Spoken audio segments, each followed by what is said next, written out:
Değerli basın mensupları, kıymetli meslektaşlarım, Milli Eğitim Bakanlığı'nın eğitimcilerin moral ve motivasyonunu bozacak, yüz yüze bakanları karşı karşıya getirecek, saygınlığını zedeleyecek performans değerlendirme sistemi taslağına ilişkin itirazlarımızı haykırmak, iş barışına helal getiren, vicdanları yaralayan, adalet duygusunu örseleyen mülakatla sözleşmeli öğretmen atama uygulamasına yönelik eleştirilerimizi dile getirmek, bazısı ölümle sonuçlanan şiddet olaylarını protesto etmek amacıyla bir araya gelmiş bulunmaktayız.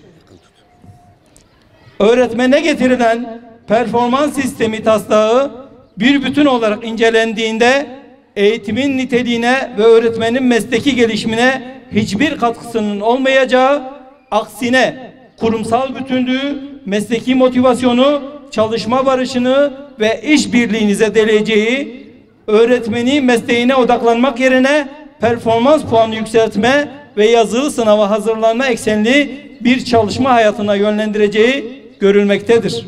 Performans değerlendirmesinin hukuki ve kanuni dayanağı yoktur. Öğretmene not verme, öğretmene değer ver, öğretmene not verme, öğretmene değer ver. Mesleğe girişte diğer kamu görevlilerinden farklı olarak KPSS puanının yanında alan bilgisi sınavına ve sözlü sınava tabi tutulan, adaylık sürecinin sonunda yazılı ve sözlü bir sınava daha tabi tutulan öğretmenin bütün bu süreçten sonra hala bilgi ve beceri düzeyinin tespit edilemediğini, bu sebeple her 4 yılda bir yeniden yazılı sınava ve her yıl performans puanlamasına tabi tutulması gerektiğini iddia etmek, aslında bütün bu sürecin gereksizliğini ve yetersizliğini ikrar etmek anlamına gelmektedir. Performans getirme, öğretmeni küstürme. Performans getirme, öğretmeni küstürme.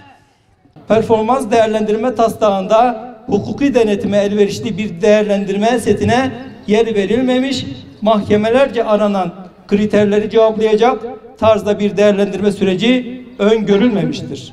Sendikam burada, öğretmenin yanında. Bakanlığın aceleci ve plansız bir tavırla hukuki ve kanuni dayanağı olmayan performans değerlendirme sistemini uygulamaya koymaktaki gereksiz ısrar hatalara ve mağduriyetlere sebep olacaktır. Aynı işi yapmalarına rağmen sözleşmeli öğretmenlerle diğer meslektaşları arasında birçok fark var. Bakanlık uyuma, öğretmene sahip çık.